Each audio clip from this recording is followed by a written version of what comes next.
We're here to talk to you guys in reference to fingerprinting for the alcohol and liquor license for your cities or your counties. So the non-criminal justice section of GCIC, we provide defined guidelines pertaining to the use, the retention, security, destruction, and dissemination of CRI obtained for employment or licensing as authorized by state or federal law. Bless you. So within the non-criminal justice section of GCIC, we offer a lot of different avenues that you guys can contact us. Our applicant services helpline is typically the initial point of contact if you're ever trying to reach someone within GCIC. You'll talk to someone on the applicant helpline. And we also have an email address for that group as well, and they typically filter the information either to the auditors or the trainers, depending on the type of question that you guys may have. And we also have our NCJ blog. I don't know if anyone is familiar with that blog, but I can give you guys the web address to that in just a moment. But on that blog, we post a lot of different updates. If there are any GCIC bulletins that are sent out, we'll post them there on the blog. If there are any updates that we need to notify you guys of, everything will be posted on that blog. And on that blog, you can also request training. I know a couple of people here have gone through our NCJ orientation training, and I'll talk about that a little bit later, but that's a training we've established for all of our new agencies that have just received their ORI numbers. So OCGA 3-3-2 is the actual authorizing statute that grants you guys access to federal information. Has anyone heard of this? You guys are aware of this code, right? Okay. So according to this code, you all have to establish who the governing authority is. The governing authority in your city or your county is the actual agency that will be issuing the alcohol liquor license. So that's typically maybe your board of commissioners, or I know the actual cities actually have their own ORIs as well. So just keep that in mind. It's up to you guys to decide whoever that governing authority is, that person is going to have to apply for their ORI number. So the agency that issues the license applies for the ORI. This code also states that the governing authority shall set forth ascertainable standards in the local licensing ordinance upon which all decisions pertaining to these permits or licenses shall be based. As a prerequisite to the issuance of any such initial permit or license only, the applicant shall furnish a complete set of fingerprints to be forwarded to the Georgia Bureau of Investigation. So that's where we come into play. For anyone within the state of Georgia that's applying for an alcohol or liquor license, their fingerprints have to come through us. And in order for them to come to us, they have to first go through you, the governing authority. Is everybody on the same page with me? Okay, perfect. So let's talk about the difference between a name-based and a fingerprint-based criminal history search. A lot of people say criminal history or a background check. They're usually talking about a name search. So the name search is run by your local law enforcement agency, and that's usually done through what's called Portal Excel. They'll type in someone's name and their demographic information, and they'll get those results back. But the only thing is, those checks only give you a Georgia check only. So you're only getting Georgia results. Now, in order to get those federal results that you guys are authorized to receive through statute 3-3-2, you guys will have to get an ORI number. And that's when you can receive those fingerprint-based check results. And those fingerprints are submitted through what's called a live scan device. I'm sure some of you have probably heard of live scan or have actually seen one. A lot of our agencies do utilize their law enforcement agency for fingerprinting. That's okay. We have some non-criminal justice agencies that purchase their own live scan devices. That's okay as well. And we also have an alternative for our agencies that may not have access to a live scan device, and that's called GAPS. And we'll talk about that a little bit later. So when you get your ORI number, you'll receive both Georgia and national criminal history results. In March 1st, 2015, an NCJ bulletin was sent down to our law enforcement agencies, letting them know that their ORIs will be restricted from fingerprinting for non-criminal justice purposes. So when we sent this information out to them, they were supposed to filter it down to our non-criminal justice agencies. Some of them did, and some of them did not.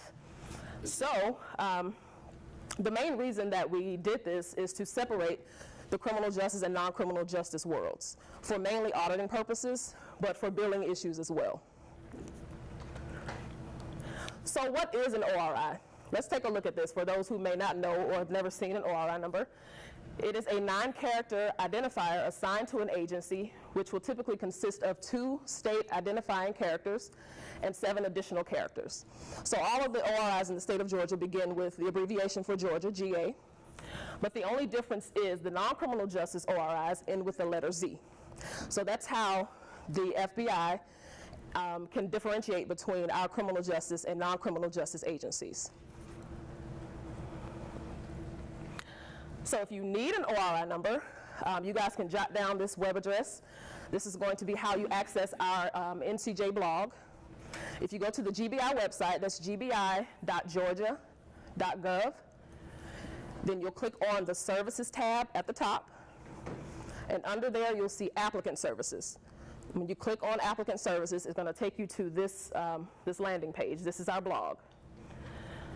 Now, in order to request an ORI number, you're going to have to fill out 2 forms.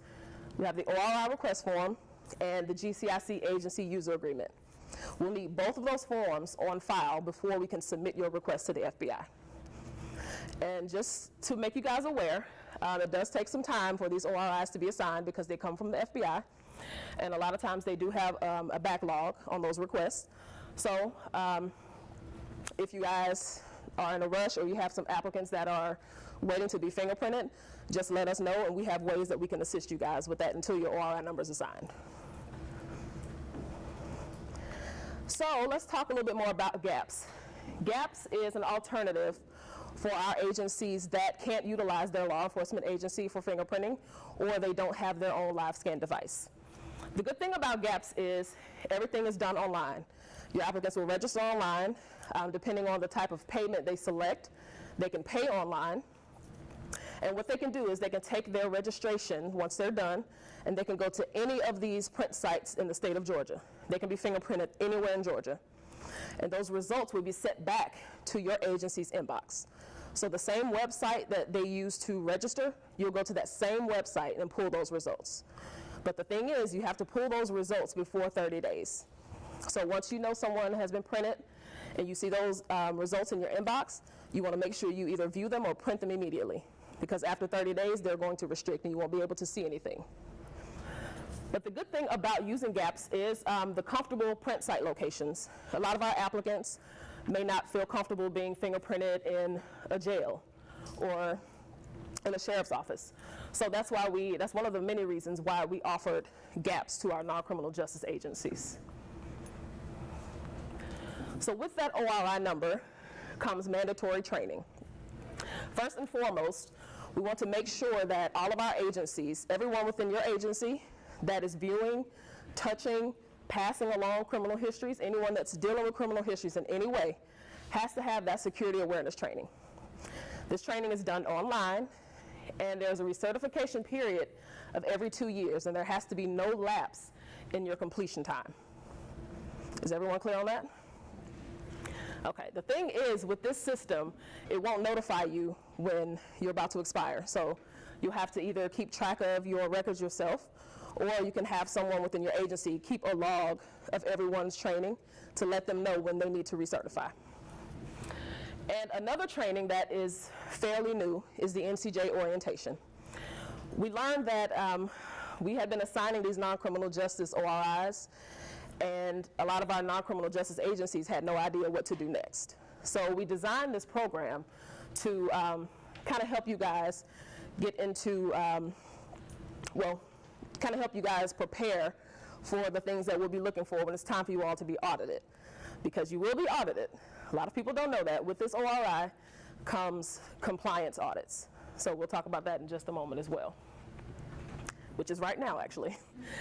So a lot of our agencies are a little confused. They want to know, why do I have to be audited? Well, the main reason you guys have to be audited is because we want to make sure that you are properly storing, disseminating, or destroying this criminal history information properly. And you guys have to be audited as well because the FBI audits us. So if the FBI audits us, we want to make sure our agencies are using this information correctly. The audit cycle right now is every 3 years, but I think they're going to change it to every 2 very soon, but we'll let you guys know when that change comes. So when your auditor comes to your location, they're going to look for your policies.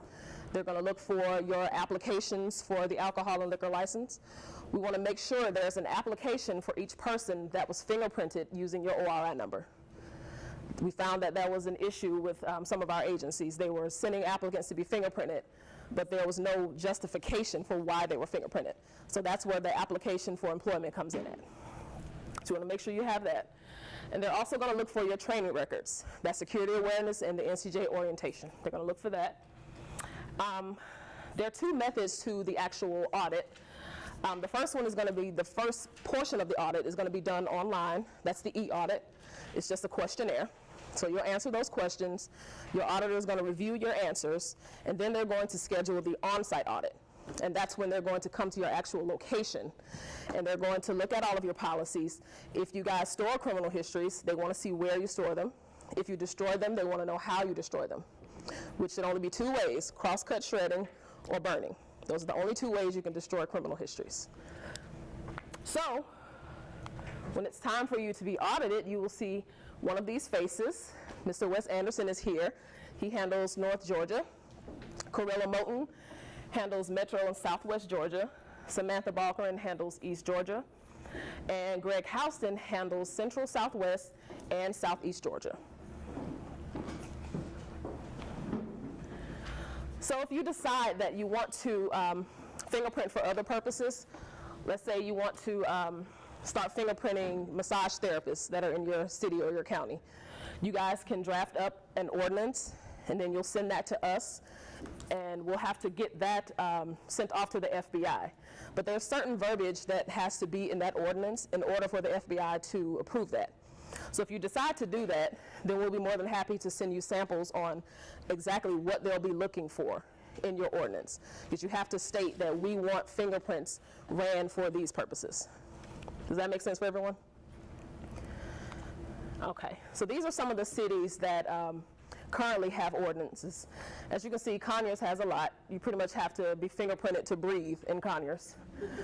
So then we have Doraville, Garden City, Hall County, and Houston County. So if you ever do decide you want to attach some ordinances to your ORI number, once you receive it, then you're very welcome to do that as well. So it's up to you guys to decide what you want to fingerprint for in your city or your county. So if you need to reach us, we're literally everywhere. We're on Instagram, we're on Facebook, we're on Twitter. You can find us on the GBI website. If you go to that website and you click on the applicant services, this is the link that it will take you to.